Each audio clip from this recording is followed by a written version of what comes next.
Bom, gente, conforme eu prometi para vocês, aqui está o vídeo com a explicação da aula sobre governos populistas no Brasil, período que vai de 1946 a 1964.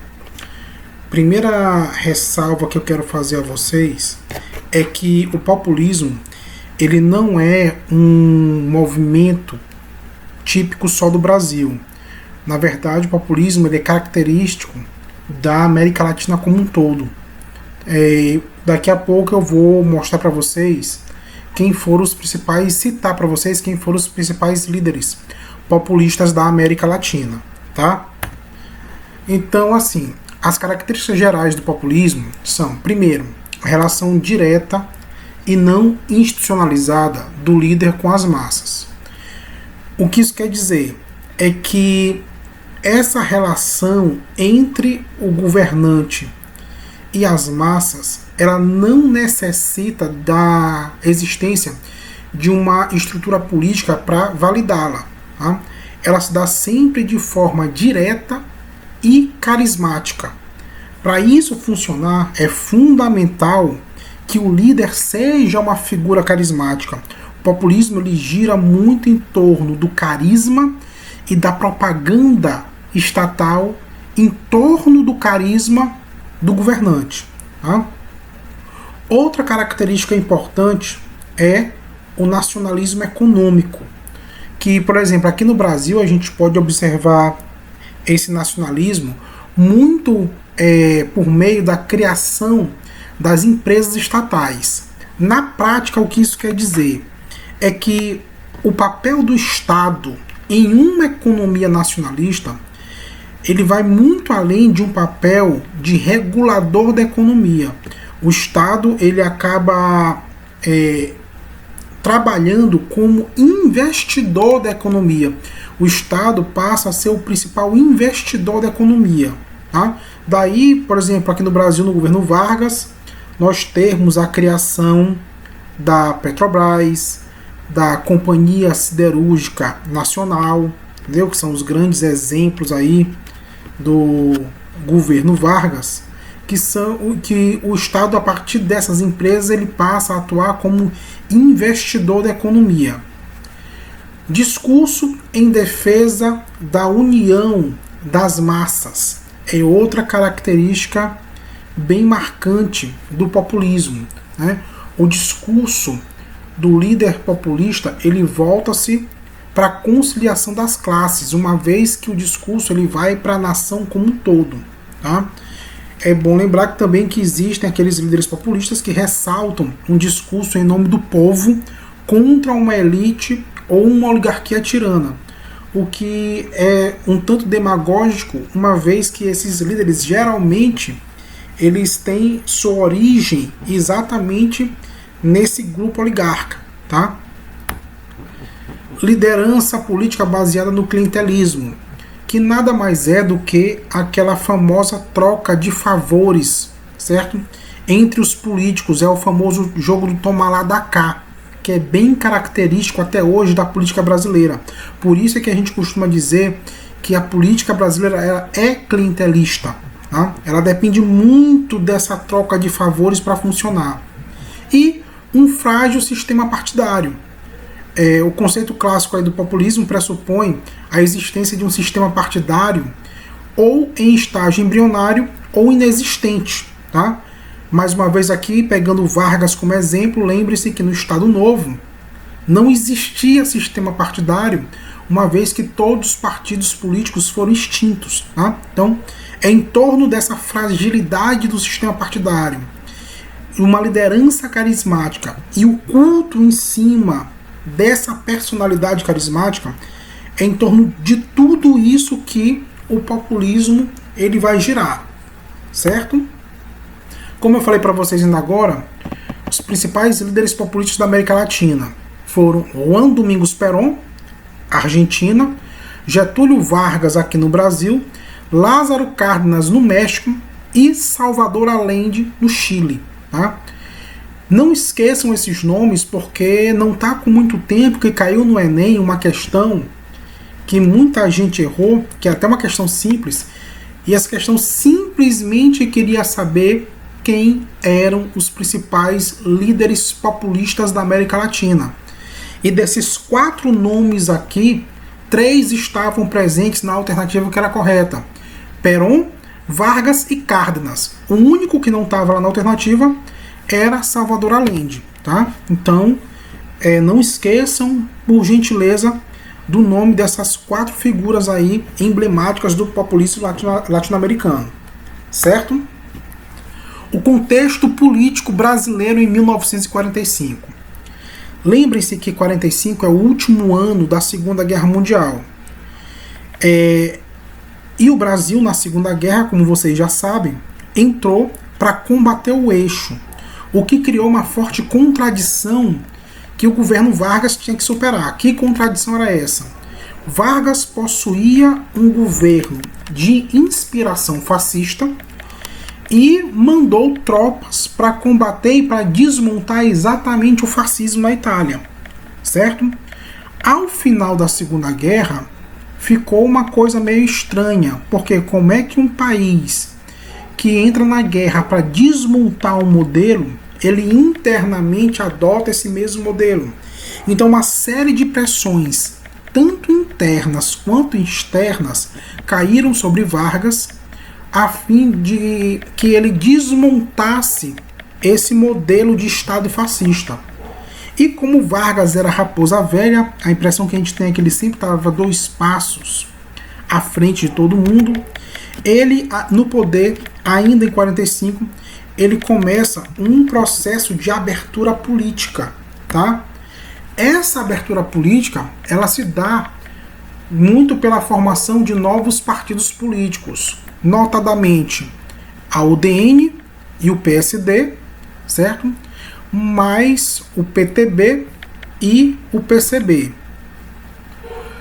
Quais são as características fundamentais desses partidos? Óbvio, só chamar a atenção de vocês para uma coisa, que outros partidos surgiram, eu vou citar aqui só os 4 mais importantes. A UDN, União Democrática Nacional, era um partido de elite antigetulista, tá? O que Vargas fez?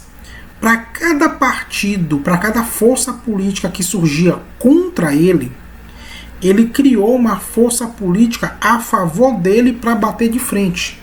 No caso, a UDN, comandada por Carlos Lacerda, era um partido de elite contra Vargas. Ele ajuda a criar o PSD, Partido Social Democrático, cujos principais nomes do partido foram Juscelino Kubitschek e Tancredo Neves, que era um partido de elite favorável a Vargas, tá? Para bater de frente com a UDN. O PSD ele era formado principalmente pelos ex-interventores do Estado Novo, né, da era getulista. Então, tem 2 partidos de elite muito fortes, um contrário a Vargas, outro favorável a Vargas. Lá na base, mexendo ali com a classe trabalhadora, aparece o PTB, certo? Partido Trabalhista Brasileiro. Esse partido era comandado principalmente por Brizola e João Goulart. Inclusive, João Goulart era genro de Vargas, tá? E foi criado meio que para bater de frente com o PCB, Partido Comunista Brasileiro, que tinha na sua figura mais importante Luiz Carlos Prestes, tá? O Cavaleiro da Esperança. Então, tu tem ali um partido de trabalhadores contra Vargas, que era o PCB, e um partido de trabalhadores favorável a Vargas, que era o PTB. Na eleição presidencial de 1945, os 2 principais candidatos foram Eurico Gaspar Dutra, que tinha sido ministro de Vargas e foi lançado pelo PSD, contra Eduardo Gomes, da União Democrática Nacional. E Dutra consegue vencer a eleição muito em função do carisma de Vargas, tá? Vargas ele meio que conseguiu algo que é muito difícil na política, que foi transferir os seus votos para Dutra, tá? uma vez que Dutra não era uma figura assim muito carismática. Para vocês conseguirem estabelecer uma relação, é mais ou menos a mesma coisa que aconteceu quando Dilma sucede Lula. Dilma foi eleita não por conta do cabedal político dela. Ela foi eleita muito em função do carisma e da capacidade de Lula de transferir os votos dele para ela. Tá? Foi exatamente a mesma coisa que aconteceu aqui em 45. E aí começa o governo Dutra. O governo Dutra, ele, apesar de Dutra ter sido eleito meio que por Vargas, né, ele adota uma política de governo completamente oposta à política de governo adotada por Vargas. Uma vez que Vargas ele era nacionalista e Dutra adota um governo de caráter liberal, certo? Esse caráter liberal ele já vai ficar explícito com a Constituição de 1946, tá? Que é uma Constituição notadamente liberal, que veio para substituir a Constituição do Estado Novo, a de 1937. As principais características dessa Constituição de 46 foram a possibilidade de caçar registro de partidos considerados perigosos, e aí, dentre esses partidos perigosos, notadamente, temos o PCB, Partido Comunista Brasileiro, estabelecimento do voto direto e secreto, garantia de autonomia dos municípios e estados, assegurava o direito de greve, embora este fosse muito regulamentado, e previa ainda uma legislação específica para a educação. Tá? Então, aqui em linhas gerais, são as características dessa Constituição de 46. Vamos falar mais do governo Dutra em si, certo? E é muito importante a gente fazer essa ressalva do que foi o governo na política externa e o que foi esse governo na política interna. Mesmo que um esteja diretamente associado ao outro, mas é bom a gente fazer essa separação. Na política externa, fica logo muito claro o alinhamento do Brasil aos Estados Unidos na Guerra Fria. Tá? Ora, se o governo adota um caráter liberal, ele fica ao lado da superpotência de caráter liberal, Estados Unidos. Então, logo no começo da Guerra Fria, o Brasil se posiciona como aliado dos Estados Unidos. Até como consequência, ocorre o rompimento diplomático com a União Soviética, mesmo sendo essa uma medida muito extremada, uma vez que nem os Estados Unidos, em momento nenhum da Guerra Fria, chegou a romper diplomaticamente com a União Soviética, mesmo com toda a tensão entre os países. E o Brasil vai lá e rompe com a União Soviética. E passa a ter a adoção de uma política econômica liberal. Essa política econômica liberal, ela fica muito clara principalmente porque a partir desse período passa a ter a instalação de grandes empresas estrangeiras no país, tá? Só que a gente já vai ver quais foram os impactos dessa política econômica liberal. Na política interna, que ela vem até com uma consequência da política externa, ele colocou o Partido Comunista Brasileiro na ilegalidade. A justificativa para isso foi que o Partido Comunista Brasileiro seria um braço soviético atuando no Brasil. É como se o partido ele não atendesse aos interesses do povo brasileiro. É como se ele atendesse aos interesses da União Soviética no Brasil. Por isso, ele foi para a ilegalidade e, obviamente, todos os políticos eleitos pelo PCB tiveram seus mandatos cassados. Tá? Pavimentação da Estrada Rio-São Paulo, é uma obra bem importante, ligando dois núcleos urbanos bem importantes. Instalação da hidrelétrica do São Francisco, e fechamento dos cassinos. E aí o jogo passa a ser ilegal no Brasil. Tá? Então o fechamento dos cassinos ocorre durante o governo de Dutra. Beleza. Quando o governo ele passa a adotar essa política econômica liberal, os impactos no Brasil são catastróficos. Por quê? Primeiro, a empresa nacional, a empresa brasileira, a indústria brasileira, ela não tinha condições de concorrer, de competir com essas indústrias que estão vindo de fora, que têm um nível tecnológico muito superior às nossas, tá? Isso traz uma série de consequências. As empresas vão falir e, obviamente, se as empresas entram em processo de falência, a gente tem um aumento do desemprego, tá? Outra coisa bem importante, ocorre esse esgotamento de divisas. Divisas é o termo que a gente usa para aquele saldo, certo? Entre aquilo que o Brasil exporta e aquilo que ele importa, certo?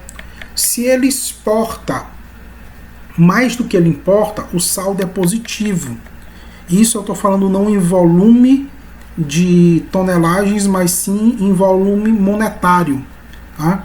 Se o Brasil consegue guardar dinheiro nesse processo, ele está acumulando divisas. E durante o governo Vargas, os 15 anos aí do governo Vargas, com a política econômica nacionalista, com a Segunda Guerra Mundial, o Brasil ele exportava mais do que ele importava. Então foi um período aí de acumulação de divisas. Só que quando Dutra adota um governo, uma política econômica liberal, muitos produtos importados passam a entrar no Brasil. Obviamente que esse produto não entra de graça, tu tem que comprar. Obviamente que esse produto é comprado em dólar. E o dólar utilizado é exatamente esse que estava nas divisas. Então, utiliza-se esse dinheiro para importação de produtos, o que leva a um intervalo de 2 anos ao esgotamento das divisas acumuladas em 15 anos do governo de Vargas. Ora, se dólar está saindo do Brasil, internamente o dólar fica mais caro. Se o dólar internamente fica mais caro, quer dizer que a nossa moeda está sendo desvalorizada. Se a moeda está sendo desvalorizada, ela está perdendo o poder de compra. E essa perda do poder de compra a gente chama de inflação. Ou seja, os impactos da política liberal são extremamente negativos para a economia, com esgotamento das divisas, inflação, falências e desemprego. Quando Dutra percebe que deu um passo maior do que a perna, ele lança o Plano SALT. O Plano SALT nada mais é do que meio que dar um passo atrás. É meio que em um Estado liberal tu adotar algumas medidas que seria típica de um Estado nacionalista, o Estado investindo pesado em algumas áreas para ver se fomenta o desenvolvimento econômico do país, tira o país do buraco que se meteu.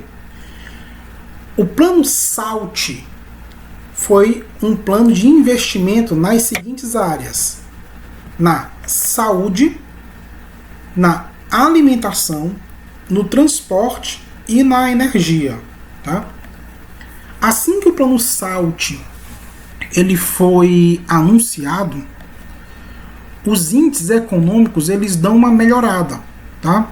Ora, o mercado financeiro, obviamente, ele recebe muito bem a notícia de que o governo ele vai investir nessas áreas. O grande problema é que faltam recursos para investimento. Logo, logo o mercado percebe que o governo não tem a capacidade de investir no volume que se precisa para a economia sair do buraco. Então, os índices, no curto prazo, pela notícia do plano, eles melhoram, mas no médio e longo prazo, esses índices eles voltam a despencar, certo? Então a inflação ela volta a subir. O caos econômico se instala a tal ponto da população desejar o retorno de Getúlio Vargas ao poder. Inclusive com o surgimento da marchinha de carnaval que dizia: bota o retrato do velho lá de novo, né? E nas eleições de 1950, Vargas, que foi deposto do governo em 45, ele volta, como ele mesmo gostava de dizer, nos braços do povo, né? Ele lança a candidatura dele pelo PTB e é eleito com 48,78% do voto, contra, mais uma vez aí, Eduardo Gomes, da UDN. Então a UDN perdeu lá atrás em 45 para Dutra, a UDN perde em 50 para Vargas, né? Contra Vargas ele teve apenas 29,66% dos votos. Essa segunda fase do governo Vargas, que vai de 51 a 54, ela retoma o caráter nacionalista, né? E o maior símbolo desse nacionalismo é a campanha O Petróleo é Nosso, né? Todo o projeto de nacionalização da exploração e da venda de petróleo no Brasil. Para isso, nesse segundo momento, é criada a Petrobras, tá? O que desagrada muito o mercado externo.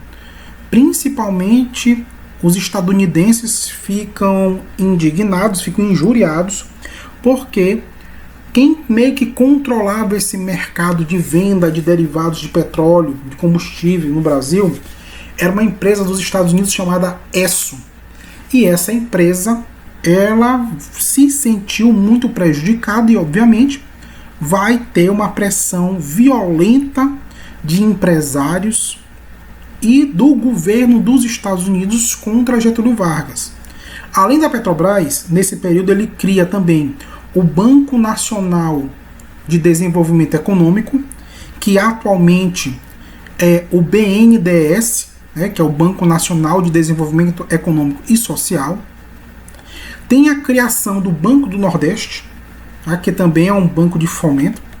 A criação do Instituto Brasileiro do Café e entrou em funcionamento a usina de Paulo Afonso, né? Então, essas medidas aí são as principais medidas de caráter nacionalista desse segundo momento do governo Vargas. Também nesse momento há uma retomada do trabalhismo. Principalmente, aí o ponto principal dessa retomada foi a concessão do aumento de 100% do salário mínimo. Aí vem um detalhe. A inflação tinha meio que corroído o poder de compra do trabalhador brasileiro. Vargas colocou como ministro do trabalho o genro dele, João Goulart. E é João Goulart que lança a proposta de aumentar 100% o salário mínimo. É óbvio que essa proposta caiu muito mal perante o empresariado. A pressão foi violenta e João Goulart acabou tendo que sair do ministério. Vargas, ele concede depois esse aumento, mas parcelado de 2 vezes. Ele dá 2 aumentos de 50%. Ao conceder o aumento, ele passa a contar com a antipatia dos empresários, por motivos bem óbvios, né? Aumenta bastante aí o custo de produção. Os trabalhadores, por sua vez, em um primeiro momento, eles ficam satisfeitos. Mas o que acontece? Esse aumento ele vai ter que ser repassado de alguma maneira para o consumidor final. Então tudo vai aumentar de preço. Esse aumento ele vai ser rapidamente engolido por esses aumentos. Então aquilo que no primeiro momento causou satisfação e alegria do trabalhador brasileiro, rapidamente se mostrou uma medida ineficaz. E a inflação comeu esse 100% do aumento, o que faz com que Vargas, pela primeira vez, tenha que enfrentar uma antipatia, uma revolta muito forte também dos trabalhadores. Lembra que a base política dele sempre foi em torno do controle dessas camadas trabalhadoras, e agora ele está com dificuldade de manter esse controle. Tá? Em meio a esse cenário de caos econômico, surge uma forte crise política no governo Vargas. Por quê? A União Democrática Nacional, principalmente aí na figura do seu líder, Carlos Lacerda, ganha muita força. Lacerda, nessa época, ele era governador do estado da Guanabara. Somente isso já dá peso a ele. Só que Lacerda, além de ser governador, ele era dono de uma cadeia midiática, com jornais impressos, com rádios, e ele utilizava essa mídia para atacar o governo Vargas. Tá? Então a crise econômica associada à crise política fica quase que insuportável em 1954. Além disso, há uma forte insatisfação do mercado externo pelas medidas nacionalistas adotadas por Vargas. Tá? Acabei de citar para vocês o exemplo da empresa Esso, que perdeu o controle sobre a venda de derivados de petróleo no Brasil.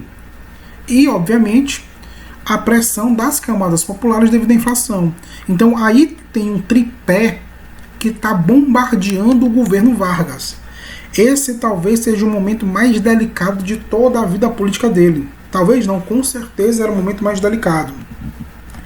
Em meio a esse cenário, no dia 5 de agosto de 1954, ocorre o atentado da Rua Toneleiros.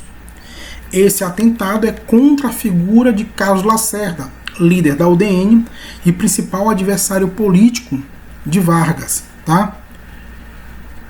Esse atentado resultou na morte do major da aeronáutica Rubens Vaz, que nas horas de folga trabalhava como motorista e segurança pessoal de Carlos Lacerda.